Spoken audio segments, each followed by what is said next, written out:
ഒരു കുട്ടിക്ക് ഒരു ടീച്ചർ എന്നുള്ള ഒരു കോൺസെപ്റ്റ് എങ്ങനെയാണ് അതിന്റെ ഒരു തുടക്കം വരുന്നത്? ഓക്കെ, നമ്മളിപ്പോൾ ഈ അടുത്ത കാലത്ത് അല്ലാതെ ആളുകൾക്കിടയിൽ പ്രചാരം കിട്ടിക്കൊണ്ടിരിക്കുന്ന ഒരു ക്യാപ്ഷനാണ് ഒരു കുട്ടിക്ക് ഒരു ടീച്ചർ എന്നുള്ളത്. അതിൻ്റെ ഒരു കഥ തുടർന്ന് 2019 ആ ഒരു കുട്ടിക്ക് ഒരു ടീച്ചർ എന്നുള്ള ഒരു കോൺസെപ്റ്റിൻ്റെ ഒരു തുടക്കം. അതിൻ്റെ തുടക്കം നമ്മളെ റമീസിൻ്റെ തന്നെ സുഹൃത്ത് യാദൃശ്യമായിട്ട് തന്നെ കാണാൻ വേണ്ടി വരികയാണ്. യാദൃശ്യമായിട്ട് പറയാൻ പറ്റില്ല, അദ്ദേഹത്തിൻ്റെ ഒരു ട്യൂഷൻ പർപ്പസുമായി ബന്ധപ്പെട്ട ഒരു ട്യൂഷൻ തുടങ്ങാൻ പോകുന്ന ട്യൂഷൻ്റെ ഒരു കോൺസെപ്റ്റുമായിട്ട് വരികയാണ്. അങ്ങനെയാണ് ട്രഡീഷണലി ഇവിടെ ധാരാളം ട്യൂഷൻ സെൻ്ററുകളും സംവിധാനങ്ങളും ഉണ്ട്. കുട്ടികൾ പഠിക്കാനുള്ള ഒരുപാട് അവസരങ്ങളുള്ള ഒരു കാലഘട്ടമായിരുന്നു. കാരണം കോവിഡിന് മുമ്പേ ഉണ്ടായിരുന്ന ഒരു കാലഘട്ടത്തിൽ ഇത് കുറച്ചും കൂടി വ്യാപകമായിരുന്നു എനിക്ക് തോന്നുന്നു. അപ്പോൾ അങ്ങനെയുള്ളൊരു സമയത്ത് വീണ്ടും മറ്റൊരു ട്യൂഷൻ സെൻ്റർ എന്നുള്ള ഒരു കോൺസെപ്റ്റിനോട് എനിക്ക് യോജിപ്പുണ്ടായിരുന്നില്ല. അങ്ങനെയാണ് ഞാൻ എന്തുകൊണ്ട് നമുക്ക് ഒരു ഇൻഡിവിജ്വൽ ട്യൂഷൻ രീതി നമുക്ക് പരീക്ഷിച്ചുകൂടാ. അത് അത്ര വ്യാപകമല്ലാത്തൊരു കാലഘട്ടമായിരുന്നു ഇൻഡിവിജ്വൽ ട്യൂഷൻ എന്നുള്ള ഒരു സംഭവം. ഞാൻ പേഴ്സണലി ചെയ്ത ഒരു സംഭവം കൂടിയാണ് ഇൻഡിവിജ്വൽ ട്യൂഷൻ എന്നുള്ളത്.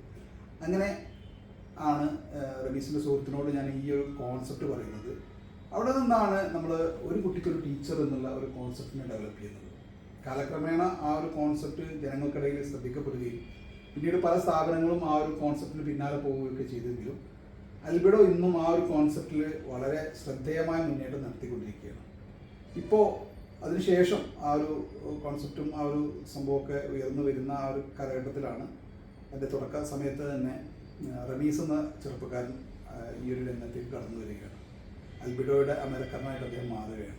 ഇപ്പോൾ റമീസ് MBA പഠനം കഴിഞ്ഞ് നേരെ അദ്ദേഹത്തിൻ്റെ ഒരു വിദ്യാഭ്യാസ രംഗത്തുള്ള കാഴ്ചപ്പാടുകളും പുതിയ ഇന്നോവേറ്റീവ് ചിന്തകളുമൊക്കെ അൽബിഡോയ്ക്ക് ഒരു മുതൽക്കൂട്ടായിട്ട് റമീസ് വരുന്നതോടുകൂടി അൽബിഡോയുടെ ചിത്രം മാറുകയാണ്.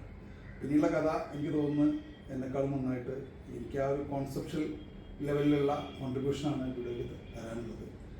റമീസാണ് ശരിക്കും പറഞ്ഞാൽ അൽബിഡോ ഇന്ന് കാണുന്ന ഈ രൂപത്തിലേക്ക് വളർത്തിയെടുക്കുന്നതിൽ നിർണായകമായ പങ്ക് വഹിച്ചത്.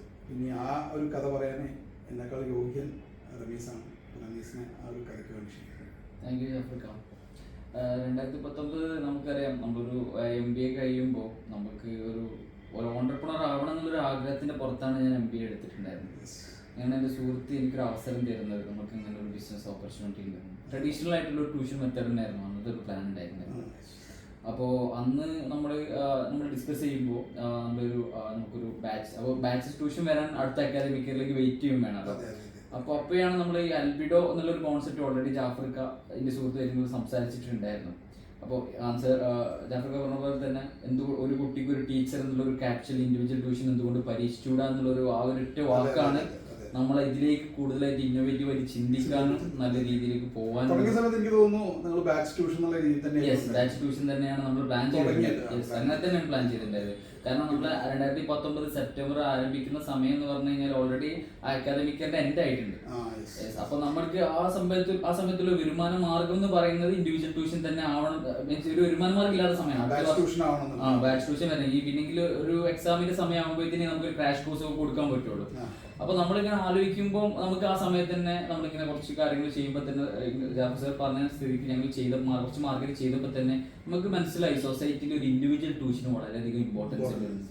കാരണം പല കുട്ടികൾക്കും കൃത്യമായിട്ടുള്ള ഫൗണ്ടേഷൻ കിട്ടുന്നില്ല ഓരോ സബ്ജക്റ്റിലായി കഴിഞ്ഞാൽ. കാരണം ഓരോ 10, 40, 50 കുട്ടികൾ ഇരിക്കുന്ന ഒരു ക്ലാസ്സിൽ ഒരിക്കലും ടീച്ചർക്ക് എല്ലാ കുട്ടികളും ഒരുപോലെ ശ്രദ്ധിക്കാൻ കഴിയില്ല. അപ്പോൾ ഒരു 10 കുട്ടികൾ വരുമ്പോൾ അല്ലെങ്കിൽ 10 കുട്ടികൾ സ്വാഭാവികമായിട്ടും നല്ല മാർക്ക് വാങ്ങി ആ കുട്ടികൾ വരുമ്പോൾ A+ വാങ്ങും. ആ കുട്ടികളെ വെച്ചിട്ട് ബാക്കിയുള്ളവരെ വെച്ച് മാർക്കറ്റ് ചെയ്യുന്ന രീതിയിലുള്ള സിസ്റ്റമാണ് നിലവിലുണ്ടായിരുന്നത്. അപ്പൊ ആ രീതിയിൽ നിന്ന് വ്യത്യസ്തമായിട്ട് എവിടെയാണോ കുട്ടികളുടെ പ്രശ്നം അത് കണ്ടെത്തി അതിനെ എങ്ങനെ നമുക്കൊരു സൊല്യൂഷൻ കൊടുക്കാം എന്നുള്ളതാണ് നമുക്ക് അന്നത്തെ ഉണ്ടായിട്ടുള്ള ഇൻസൈറ്റ്.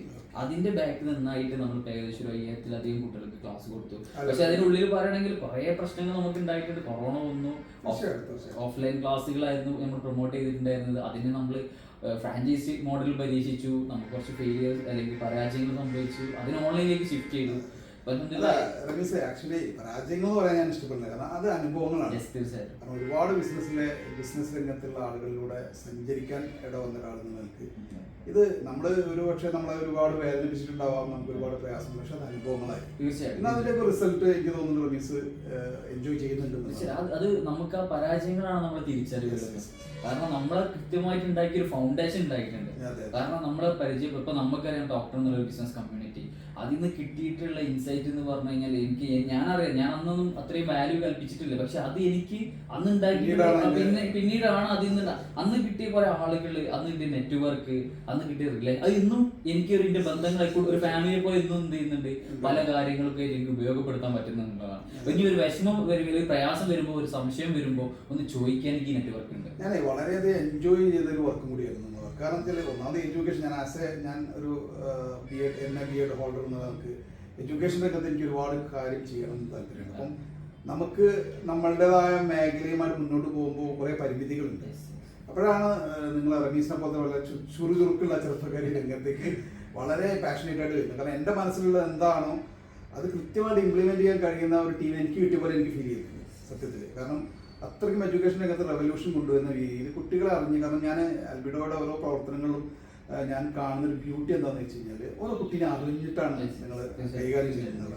കാരണം ഓരോ വീട്ടിലും ഒരു 10 ഒരേ ക്ലാസ്സിൽ തന്നെ 100 കുട്ടികളുണ്ടെങ്കിൽ 100 കുട്ടികൾ 100 തരത്തിലാണ്. അപ്പോൾ ഈ സ്കൂളുകളിലെ സിസ്റ്റം പൊതുവേ ഞാൻ സത്യത്തിൽ സ്കൂളിലെ സിസ്റ്റത്തോട് ഞാൻ പക്ക വിയോജിപ്പാണ്. കാരണം എന്താണെന്ന് വെച്ച് കഴിഞ്ഞാൽ ഓരോ കുട്ടികളെയും ജനറലായിട്ടാണ് കൈകാര്യം ചെയ്യുന്നത്. ഓരോ കുട്ടികളുടെയും കഴിവറിഞ്ഞ്, അവൻ്റെ ബേസ് അറിഞ്ഞ്, അവൻ്റെ നിലവാരം അറിഞ്ഞ്, അവൻ്റെ ഫ്രീക്വൻസി അറിഞ്ഞുകൊണ്ടാണ് കൊടുക്കേണ്ടത്. അപ്പോൾ ഞാൻ ഈ ആൽബിഡോനെ നിരന്തരം ഞാൻ എൻ്റെ പ്രോഗ്രാമുകളിലാവട്ടെ, ഞാൻ എൻ്റെ ക്ലയൻസിനോടാവട്ടെ, ഞാൻ അറിയുന്ന പാരൻസിനോടാവട്ടെ, എഡ്യൂക്കേഷൻ സെമിനാറുകളിലാവട്ടെ, ഞാൻ ആൽബിഡോനെ പറ്റി പറയുമ്പോൾ എൻ്റെ സന്തോഷം എന്താണെന്ന് വെച്ച് കഴിഞ്ഞാൽ നിങ്ങൾ അത് സമൂഹത്തിന് വേണ്ട രീതിയിൽ കൊടുക്കുന്നുണ്ട് എന്നുള്ളതാണ്. ഓരോ കുട്ടിയെയും അറിഞ്ഞുകൊണ്ട്, ഓരോ കുട്ടീനെയും സെപ്പറേറ്റ് ഇൻഡിവിജ്വലായിട്ട് എടുത്തുകൊണ്ട് അവനെ റെസ്പെക്ട് ചെയ്തുകൊണ്ട് നിങ്ങൾ അവനെ കൈകാര്യം ചെയ്യുന്നു എന്നുള്ളതാണ്. അപ്പം അത് എനിക്ക് ഭയങ്കര സന്തോഷം നൽകുന്ന ഒരു കാര്യമാണ്. കാരണം നിങ്ങളത് വളരെ വൃത്തിയായിട്ട്, ഞാൻ എന്തൊക്കെ സ്ട്രഗിളിലൂടെ നിങ്ങൾ കടന്നുപോയി എന്ന് പറഞ്ഞാലും അതൊക്കെ ഞാൻ നിങ്ങളൊരു അസറ്റായിട്ടേ കാണും. നിങ്ങളെ സംബന്ധിച്ചിടത്തോളം നിങ്ങൾ സൊസൈറ്റിക്ക് വലിയൊരു കോൺട്രിബ്യൂഷൻ കൊടുത്തിട്ടുണ്ട്. മഞ്ചേരി പോലെയുള്ള സ്ഥലങ്ങളിൽ എനിക്ക് നമുക്കറിയാം ഏറ്റവും കൂടുതൽ വിദ്യാർത്ഥികൾ പഠിക്കുന്ന മുനിസിപ്പാലിറ്റിയാണ് നമ്മുടെ മഞ്ചേരി മുനിസിപ്പാലിറ്റി. ആ ഏറ്റവും കൂടുതൽ വിദ്യാർത്ഥികൾ പഠിക്കുന്ന മുനിസിപ്പാലിറ്റിയിൽ നിങ്ങൾ കൊടുത്തൊരു വിപ്ലവം, നിങ്ങളെ തുടർന്ന് ഒരുപാട് ആൾക്കാർ വന്നിട്ടുണ്ടെങ്കിലും നിങ്ങളാണ് ശരിക്കും പറഞ്ഞ ഫോർവേണേഴ്സ്. അതിൻ്റെ മുൻപിൽ നടന്ന ആൾക്കാർ നിങ്ങളാണ്, ഒരു സംശയമില്ല, എനിക്കത് പറയാൻ പറ്റും. അത് കോപ്പി ചെയ്തിട്ട് പലരും ചിലപ്പോൾ ഒരു പക്ഷേ നിങ്ങളെക്കാളും ബിസിനസ് ലെവൽ വളർന്നിട്ടുണ്ടാവും. പക്ഷെ ഞാൻ ഇപ്പോഴും പറയുന്നു, സോഷ്യലി നിങ്ങൾ ഉണ്ടാക്കിയ ഇമ്പാക്റ്റ് അത് വേറിട്ട് തന്നെ നിൽക്കും, സൊസൈറ്റിയിൽ വേറിട്ട് നിൽക്കും. ഒരു കോൺട്രിബ്യൂഷനായിട്ട് ഈ കുറഞ്ഞ കാലം കൊണ്ട് എനിക്ക് തോന്നുന്നത് 4 വർഷം 5 വർഷമായി 5 വർഷം കൊണ്ട് നിങ്ങൾ ഒരു ചരിത്രം കുറിച്ചിട്ടുണ്ട്. ബിസിനസ് രംഗത്ത് ഒരു പക്ഷേ ചില കയറ്റിറക്കങ്ങളൊക്കെ സംഭവിച്ചിട്ടുണ്ടെങ്കിലും സോഷ്യലിൽ നിങ്ങൾ ഉണ്ടാക്കിയെടുത്ത, കുട്ടികൾ ഉണ്ടാക്കിയെടുത്ത റിസൾട്ടിന്റെ കാര്യത്തിൽ എനിക്ക് സംശയമല്ല, നിങ്ങൾ നല്ല ഇമ്പാക്ട് ക്രിയേറ്റ് ചെയ്തു. കാരണം ഓരോ 5000 കുട്ടികൾക്ക് നിങ്ങൾ ക്ലാസ് കൊടുത്തിട്ടുണ്ടെന്ന് പറഞ്ഞാൽ അതിന്റെ അർത്ഥം 5000 ക്ലാസ് റൂമുകൾ നിങ്ങൾ കൊടുക്കുന്നുണ്ട്. അപ്പോൾ കാരണം ഇവിടെ ഒരു ക്ലാസ് റൂമിൽ ഒരു ടീച്ചർ വന്നിട്ട് 40 കുട്ടികളുണ്ടെന്ന് എഴുതുക. ഈ 40 കുട്ടികൾക്കും ഈ ടീച്ചർ ഒരേ ക്ലാസ്സാണ് എടുത്തു കൊടുക്കുന്നത്. നിങ്ങൾ അവിടെ ഈ 40 കുട്ടികളുണ്ടെങ്കിൽ 40 ക്ലാസ്സുകളാണ് കൊടുക്കുന്നത്. അതാണ് വ്യത്യാസം. ഈ 40 കുട്ടികൾക്ക് ഒരേ ക്ലാസ് കൊടുക്കാനും ലെക്ചർ ലെവലിൽ പോകാനും ഈസിയാണ്.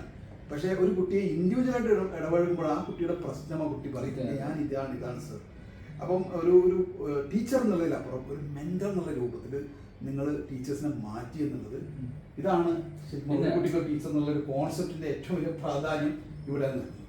പിന്നെ അത് മാത്രമല്ല, നമുക്ക് ഈ ഒരു സിസ്റ്റത്തിലേക്ക് വരുമ്പോൾ കുറെ പേർക്ക് നമുക്ക് നമ്മൾ പാട്ടാക്കാൻ പറ്റുന്നത്.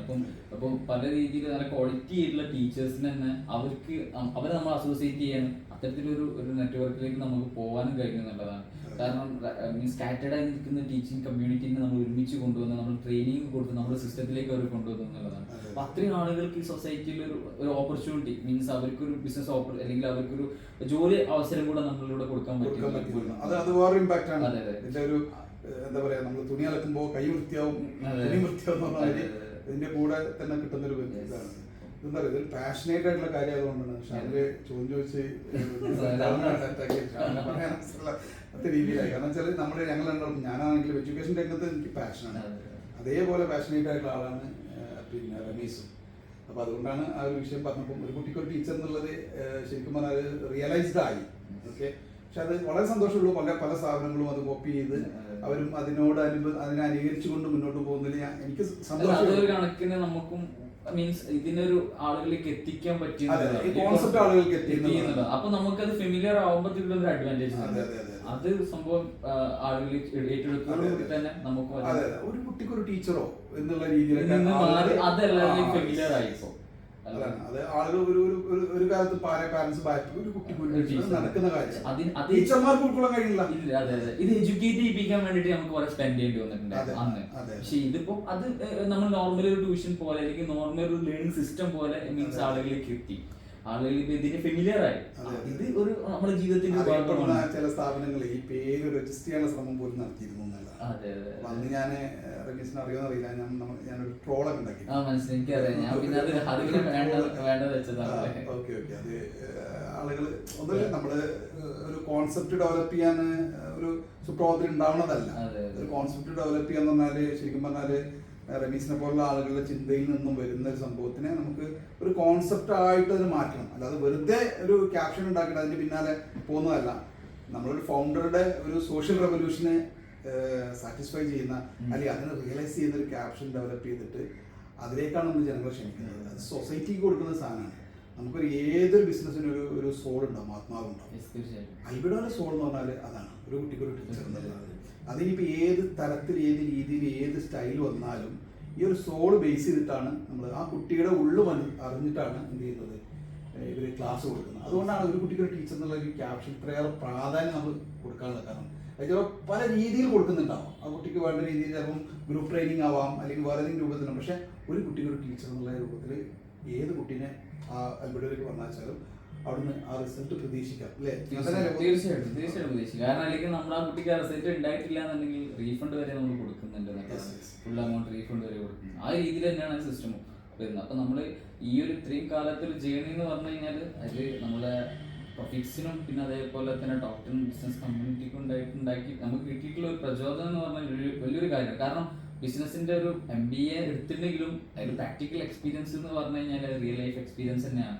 അത് നമ്മൾ തിയറി പഠിച്ചുകൊണ്ട് ഒരിക്കലും കാര്യം. അപ്പോൾ ഒന്നും അറിയാണ്ട് നമ്മളൊരു ബിസിനസ്സിലേക്ക് വരുമ്പോൾ നമ്മൾക്ക് അതിന് ഇപ്പം ഒരു 5-6 വർഷം കഴിഞ്ഞിട്ട് കിട്ടേണ്ട അറിവുകളാണ് നമുക്ക് ഫസ്റ്റ് 1-2 വർഷങ്ങളിൽ കിട്ടിയിട്ടുണ്ടായത്. പക്ഷേ ഇത് ഫ്രൂട്ട്ഫുൾ ആണോ, ഇത് നമുക്ക് ഇത് എങ്ങനെയാണോ എന്ന് പോലും നമുക്ക് തിരിച്ചറിയാൻ പറ്റാത്ത രീതിയിലുള്ള അറിവുകളാണ് വന്നിട്ടുണ്ടായിരുന്നത്.